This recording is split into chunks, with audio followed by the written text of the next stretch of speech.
Bonjour les amis, j'espère que vous allez bien. Immédiatement après avoir fini la dernière vidéo, un ami m'a conseillé un nouveau manga à tester.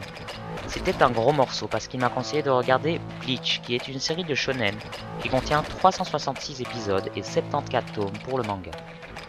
Alors vous vous demandez peut-être pourquoi je regarderais cet animé alors que High School DxD n'en faisait que 12 épisodes par saison.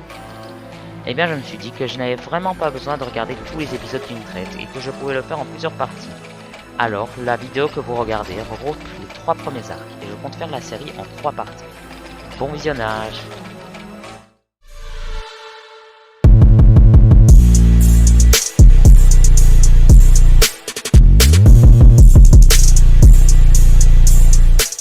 On commence par les épisodes 1 à 63 car ce sont les seuls que j'ai regardés pour l'instant. L'anime est édité par le studio Pierrot et le manga par la Shueisha. C'est un des mangas les plus vendus au monde ainsi qu'une des licences les plus lucratives de tous les temps. L'histoire se déroule dans un monde alternatif où les Shinigami protègent les humains et les âmes des morts, des Holos. Ils les combattent grâce à leurs impactos, des sabres spirituels liés à leurs maîtres qui peuvent se transformer.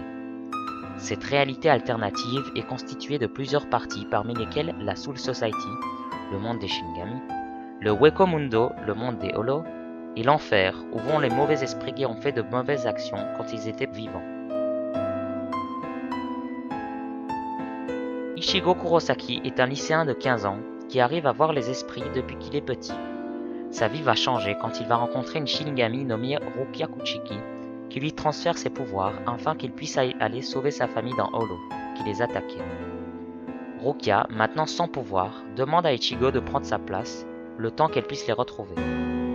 Durant la série, Ichigo va s'entraîner et devenir plus fort afin de faire face aux nouvelles menaces qui vont se présenter devant lui, sans jamais abandonner. Pour les personnages principaux, il y a d'abord Ichigo Kurosaki qui est un lycéen de 15 ans aux cheveux roux qui sait voir les esprits tout comme ses deux sœurs Yuzu et Karin. Son Zanpakuto s'appelle Zangetsu. Quand Ichigo utilise la technique du Bankai, son sabre prend la forme d'une fine lame noire qui augmente la vitesse d'Ichigo au combat.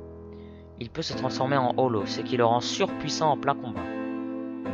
Puis, il y a Rukia Kuchiki qui est la Shinigami qui donne ses pouvoirs à Ichigo. Elle reste très attachée à celui-ci, car pendant le temps passé sur Terre, avec lui, Ichigo lui a appris beaucoup de choses de la vie et comment se comporter en société.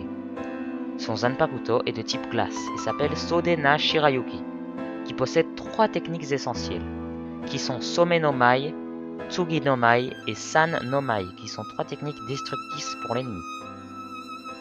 Durant son enfance, elle vivait dans un des districts les plus dangereux et les plus pauvres du Rokongai, avant de se faire adopter par une famille de nobles, les Kuchiki.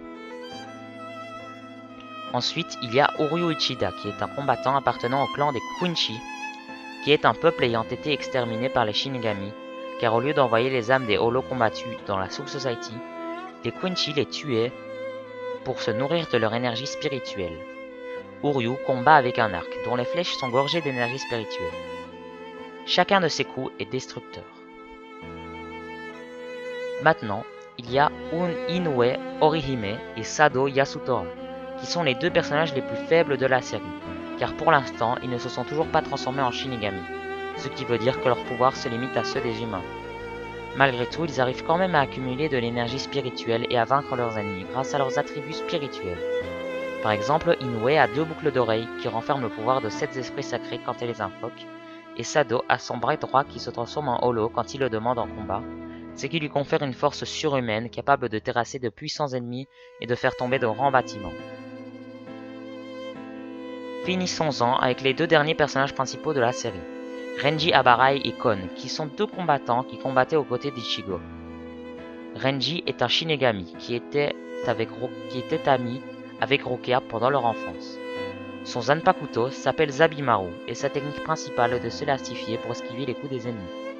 Quand Renji utilise la technique du Bankai, son sabre se transforme en serpent géant composé de 1000 sabres, qui peut se diviser et se réassembler à sa guise. Il est redoutable en combat. Kon est une âme modifiée qui a été entrée de force dans le corps d'une peluche par Ichigo.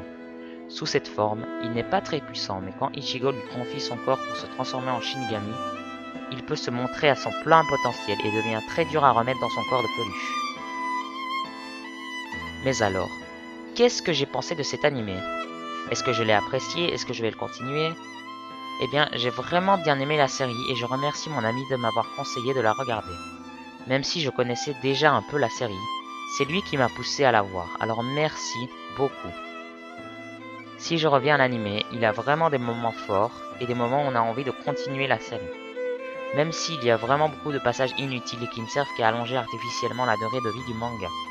Je trouve que pour ces moments forts qu'elle contient, vous devez de la regarder ou au moins d'aller y jeter un coup d'œil car ça vaut vraiment la peine. Voilà, j'espère que vous avez aimé la vidéo, n'hésitez pas à vous abonner à la chaîne et à mettre un like s'il vous plaît. Je referai sûrement une partie 2 dans les prochaines semaines. D'ici là, n'oubliez pas que j'ai un compte Instagram, je vous mets le lien pour vous abonner dans la description. Et moi je retourne regarder Bleach. Au revoir.